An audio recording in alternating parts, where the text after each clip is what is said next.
तर राम राम मंडळी, मुंबईच्या खानावळीत तुमचं स्वागत आहे बरं का. तर आपला साधासुद्धा सिंपल घरगुती मसाले भात कसा करायचा मी इथं तुम्हाला दाखवलेला आहे. कसा दिसतोय मस्त. जास्त मसाले आणि काय जास्त सब्जी वापरली नाही, थोड्या भाज्यांमध्ये पण होऊन जातो. इथं मी वापरलेलं आहे फक्त वाटाणा आणि गाजर. तुम्ही बघू शकता. आता इथं खायचं गरम गरम भातात तूप टाकून खायचं, एक नंबर लागतं. इथं आम्ही खायला घेतलं होतं. हे बघा चमच्यात तूप दिसते तुम्हाला, एक नंबरच लागतं. चला तर बनवूया.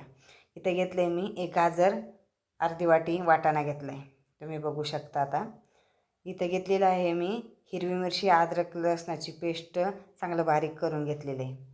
एकदम सिंपल पद्धतीने बनवायचं बरं का. आणि इथं तांदूळ आपलं भिजवून ठेवलं होतं. आणि कुकरमध्ये आपला मसाले भात बनवायचा 5 मिनटात झाला पाहिजे. आणि कुकरला फक्त 3 शिट्ट्या लावायच्या. हे बघा इथं जिरी मोहरी आणि मीठ टाकले तडका देऊन. चला इथं आता आले लसणाची पेस्ट आणि हिरवी मिरची बारीक करून घेतले. कोथिंबीर पण टाकायची, मी नाही टाकली. बघू शकता तुम्ही. तर चांगलं हे परतून घ्यायचं. हे परतून झालं की आपला तो वाटाणा आणि गाजर आहे ना धुवून टाकायचं, चांगलं फ्राय करून घ्यायचं. बघू शकता चांगलं भाजायचं तेलात वाटाणा, म्हणजे चांगला लागतो आणि शिजतो. गाजर पण मी टाकलेले 4च मोठ्या फोडी केल्यात, कारण मुलं पण खात नाहीत त्याच्यामुळं मी टाकलेले. हे बघा इथं मी गरम मसाला टाकला आहे, बिर्याणी मसाला टाकला आहे, धने पावडर टाकली, आपल्या घरगुती थोडंसं किंचित तिखट टाकले, हळद टाकली, मीठ टाकली. हे बघा चांगलं परतून घेतलं तेलात, चांगलं भाजून घ्यायचं. मसाला चांगला करकरीत झाला पाहिजे, असा हिरवागार वाटाणा तेलात दिसला पाहिजे. दिसतोय का नाही? हां गासा. आणि आता बघा तुम्ही चांगला हिरवागार दिसायला लागला आहे. आता ह्याच्यात मी काय करणार आहे माहिती आहे का तुम्हाला? तांदूळ टाकणार आहे.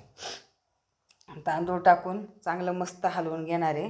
आणि मग पाणी जेवढं तुम्हाला टाकायचे, तुम्ही ज्या क्वालिटीचे तांदूळ वापरता, इंद्रायणी असेल तर थोडं कमी पाणी टाकायचं.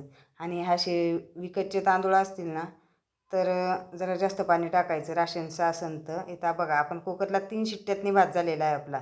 आणि तुम्हाला मी एकच सांगते की लहान मुलांना द्यायचं असलं तर जास्त पाणी ठेवा, म्हणजे चांगला मऊसूत झाला पाहिजे, फडफडीत नाही झाला पाहिजे. तर बघा आपला गरम गरम वाफा कशा निघतात, एक नंबर टेस्टी भात झाला आहे. आणि तुम्ही पण खायला या. आणि आपला व्हिडिओ हे बघा तूप टाकून खायचं गरम गरम. आपला व्हिडिओ जर आवडला ना तर नक्कीच लाईक, शेअर आणि सबस्क्राईब करायला विसरू नका, कारण आपल्या खानावळीतला व्हिडिओ बरं का. धन्यवाद मंडळी, आभारी आहे तुमचं. व्हायरल करा ते.